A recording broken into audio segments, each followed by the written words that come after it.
Chaplain Lindsey Williams spent 3 years working with and rubbing shoulders with some of the world's elite oil executives. He lived with them. He attended their board meetings.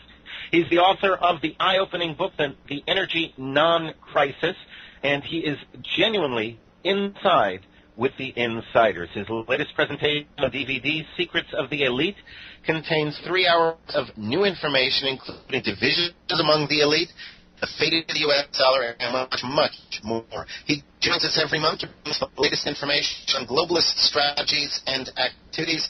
Chaplain Lindsey Williams, welcome back to the Global Freedom Report. How are you, Lindsey?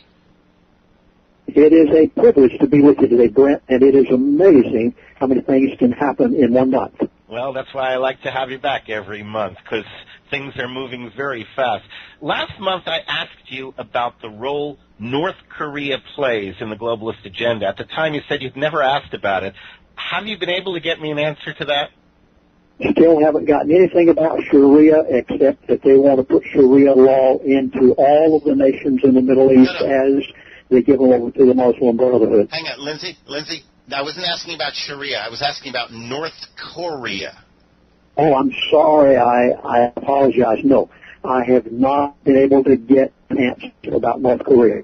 Okay. I'm very interested in knowing whether or not they, that there's some significance, because we don't hear much about North Korea, and that kind of makes me wonder. So, when you get a chance, I'd love to know the answer to that. Our Greek correspondent recently conducted a series of interviews in which he asked people whether they thought the new Greek government would protect their freedom, and every single respondent said no. There seems to be a growing sense among people all over the world that their governments are anti-freedom. What, if any, significance does this general populist attitude toward government have with respect to the global elite agenda? Well, the elite control the government. They have every congressman under their thumb. They choose every president. The next president, whoever they want it to be, that's who it will be. But something just happened a matter of, days ago. I just returned to my office yesterday, and I am appalled at what I have just heard. It relates to the very thing you're just talking about, and that is trusting your government. So let me try to express this feeling all over the world, also in America. Every place I've traveled across America for the past 2 or 3 months, it's been the same story. People do not trust government in the amount of Brent. Exactly. So I'm curious how that fact plays into the plans of the globalists. I mean, it's like, since you're right, they control all the governments, but if people are not trusting governments, that sets up a very serious opposition, if you will, on a popular level to the globalist agenda. And I'm not sure, I'm not quite sure how, if I was a globalist, how I would feel about that and how I'd respond to that. So I thought you might give us some input. Or, let's take every government in the world, whether it be the United States government, the Greek government, the French government, you name it, even Great Britain. They eventually want every single one of them to fail. They want a new world order government. They want their currency, and they want total control. The name of the game is control. Now, keep in mind that the elite control the present governments, but they want their own government, and their ulterior motive, long-range goal, is a total new world order under their auspices and under their control. Well, so that's interesting. So they don't see the potential for popular uprising as an obstruction, rather they see it as serving the ultimate goal of the one world order. Well, first of all, they do not believe that there's going to be an uprising. Now, let's just look for a moment. We had 9/11, and it was fairly well proven that 9/11 didn't just happen. Then we came along to the Patriot Act, and it took away nearly all the freedoms of the American people, and nobody said a thing except a few patriots here and yon. Egyptian President Mohamed Morsi recently fired some of his top military generals and revoked the military declaration that gave constitutional control of the laws of Egypt to the military. Is there a new internal rebellion brewing in Egypt, or is this part of the overall globalist agenda for Egypt and the greater Middle East? About a little over a year ago, you remember they had the problem in Egypt. Mubarak was ousted. And at the time, I contacted my elitist friend, and I said, what is going on? He told me the entire story of everything they were going to do in the Middle East. And at the time, he said that they wanted to create chaos. They wanted chaos in every country that they were to take over. They gave me the order of the countries in which they were going to take them over. And I produced a 3-hour DVD series approximately a year ago entitled The Middle East, the Rest of the Story. This is all a part of the agenda, of the plan, of the elite to create chaos, because chaos is the purpose of the Muslim Brotherhood taking over. The more chaos they can create, the better they like it. That's the reason for what's happening in Syria right now. All the chaos they can possibly create. Now, there's something that every person needs to do. After the program today, I want you to go on YouTube, and I want you to view a speech that's given by retired General Wesley Clark.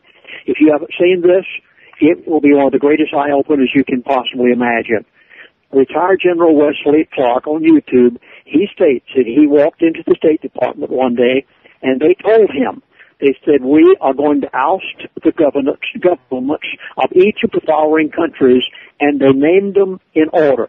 Now, I just saw this a matter of days ago, what General Wesley Clark said, and it is amazing that that is exactly what the elite told me a year ago before I produced my series, The Middle East, the Rest of the Story, and all of the chaos over there is for the purpose of creating the atmosphere they want. Brett, the best way I know to explain it is, in order to understand the elite, you've got to understand their mindset. And the thing that I feel is most important for any person out there in the listening audience is to understand the thought patterns and the mindset of the elite, because until you do, they don't think like you and I think. They think in a whole different world in different terms. And until you can understand their mindset and their thought patterns, you'll never understand why they're doing what they're doing in the world right now, Brent. Well, so would you think that what President Morsi is doing in Egypt is in line with the globalist agenda, or is it a speed bump? Is it a glitch? Well, any kind of chaos that they can create, they don't care what the chaos is. The more chaos they can create in the Middle East, the more the Muslim Brotherhood can do what they want to do, and Sharia law and everything else imaginable. And keep in mind that they have a real problem right now, the elite do in Syria. They never expected Assad to last this long. And the elite are 6 months behind in their agenda in Syria because of Assad, and they haven't been able to kill him. Now, whenever you view on YouTube that speech that was given, it's only about 10, 12 minutes long, of retired General Wesley Clark, you will know every nation that the elite, that the State Department, through the elite working through them, working with the Muslim Brotherhood, every bit of it, a part of the agenda of the takeover of the Middle East for the purpose of getting chaos created, and the chaos is for the purpose of getting fuel prices to $150 a barrel. And they've got to get it there. They are a number of months behind in doing what they wanted to do. The elite have their problems too. Don't think that they always get what they want. They have not gotten what they want in Syria with Assad, and right now they've got some problems with the President of the United States of America, Brent. Well, now before we get to talking about that stuff, you just want to touch on Syria for a moment, because you do mention Syria. Now it is coming out in mainstream media that more and more that the Syrian rebels are being funded by the United States, and that they are actually Al-Qaeda terrorists. In other words, the U.S. is funding Al-Qaeda.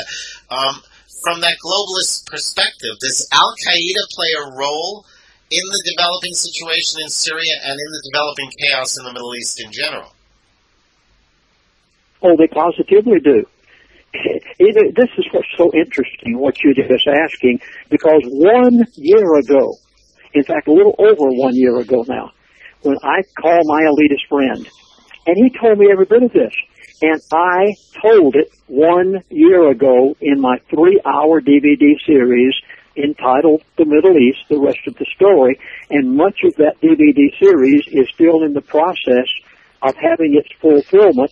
And I said at the time in that series exactly what was going to happen, how our State Department would be involved, how it was all a part of what the elite wanted, and they're getting it, our government involved in it, and I'm sure everybody saw it this past week.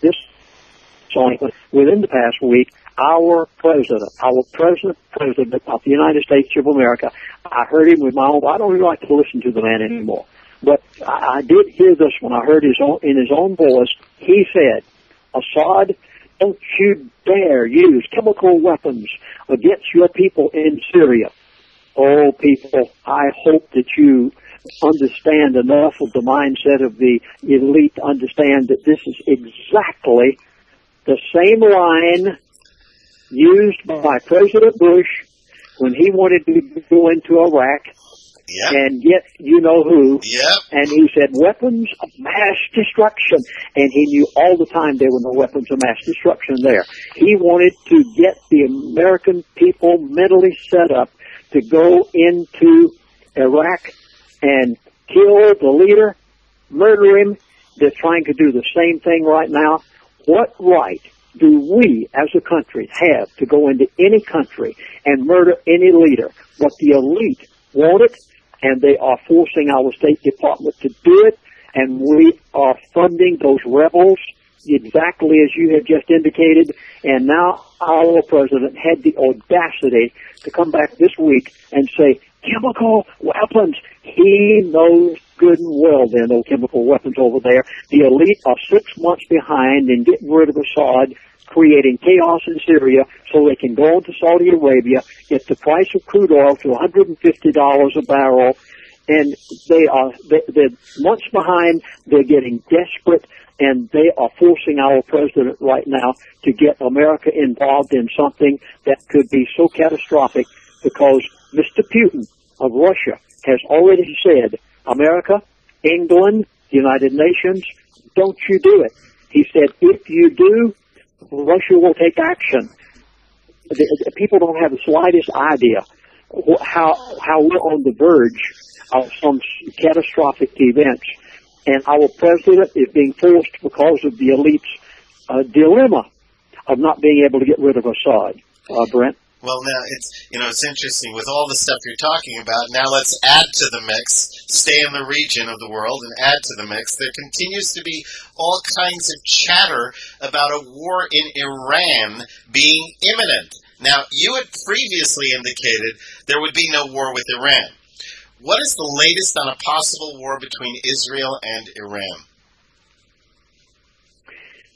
I thank you so much for asking this question, because right now the elite are desperate. Believe me, I have talked to my elitist friend. Syria is giving them every kind of problem imaginable. Oh, by the way, please, everyone, I must give this in order to answer your question. Please, many of you will remember that I have given on Brent's program in the past the largest drilling rig, the biggest drilling rig that's ever been built on the face of the earth was moved to Prudhoe Bay, Alaska last year. It was called the Liberty Rig. Many of you went on the internet and saw the pictures of it. I just received a message the other day that the Liberty Rig has stopped drilling, and the reason they've stopped drilling is because they can't go through that strata and bring in that oil pool until they have the price to $150 a barrel. And Syria right now has set them back by 6 months. You should have already had $4 a gallon gasoline at the gas pump, $5 a gallon.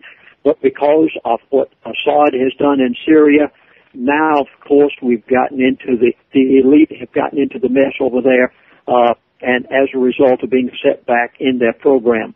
So hopefully I'm answering your questions, Brent. Otherwise, feel free to word it in a different manner. Well, going back to the question of whether there's going to be a war in Iran, specifically Israel making war on Iran, is it going to happen at this point, do we think? It very well could, and here's why. And please, understand the word that I'm using. The elite right now are desperate.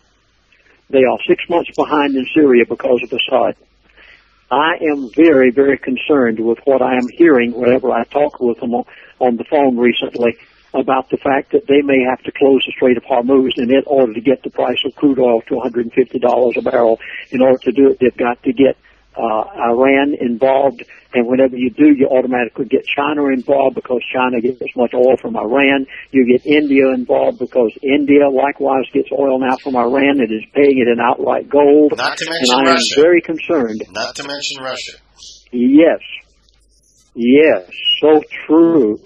Oh my gracious, Brent, you're thinking in the right direction. You're beginning to think like the elite think. And whenever you understand their thought patterns and their mindset, I've been trying for 35 years to explain to the American people the mindset and the thought patterns of the elite, because until you understand it, you can't understand everything they're doing. I'm very concerned that because they're desperate, they might close the Strait of Hormuz, and in order to do it, they'll go in and get Iran involved. Yeah, and most people are not able to think that way. The only reason I am is because I have training in theater, and so I can stretch my imagination into areas it's not used to going. But most people can't think the way the globalists think, nor should they be able to, actually. You know, it's a very evil way of thinking. Iran recently came out through President Ahmadinejad and said that if Israel makes war on it, then it will destroy Israel once and for all. How well prepared for war is Iran? That I'm not quite sure of, and I'm not quite so sure that the elite care. The only thing they want right now is to take the price of crude oil to $150 a barrel. They were going to do it by creating chaos in Egypt, then Libya, then Syria, and then a number of other Middle East countries, and finally Saudi Arabia. When you view on the YouTube retired General Wesley Clark's about a 10, 12-minute presentation, and where he gives the nations in the order, almost the identical same order as the elite gave it to me 1 year ago, you will realize that they, right now, must do something in order to get the price of that oil up. The Liberty rig has stopped drilling intentionally until they get the price of that oil up. They want desperately to get it to $150 a barrel. All it would take is to close the Strait of Hormuz, and if they get desperate enough, they will do it, Brent. All right, let's talk about the U.S. presidential elections. They're only a few weeks away. Now, as far as you know, do the globalists have a preference between Obama and Romney, the presumed GOP candidate? And will their estrangement from Obama over the Canadian oil pipeline issue impact the final results? The elite have expressed this to me. I'm glad you brought this up. You're thinking the same way I'm thinking today. The elite have expressed to me that Obama has given them all kind of problems, especially with the cross-Canada pipeline. Obama is so, I don't know how to put it. Unless he's got a teleprompter in front of him, he's liable to say anything. This man is so erratic, even the elite have trouble trying to keep up with him and keep him in line. He does such spasmodic things, and they are very concerned. If they have their way, Romney will go in as president. Now, they don't always get their way. Really? This is what they want. They do not. Okay. They don't always get their way when it comes to the American president?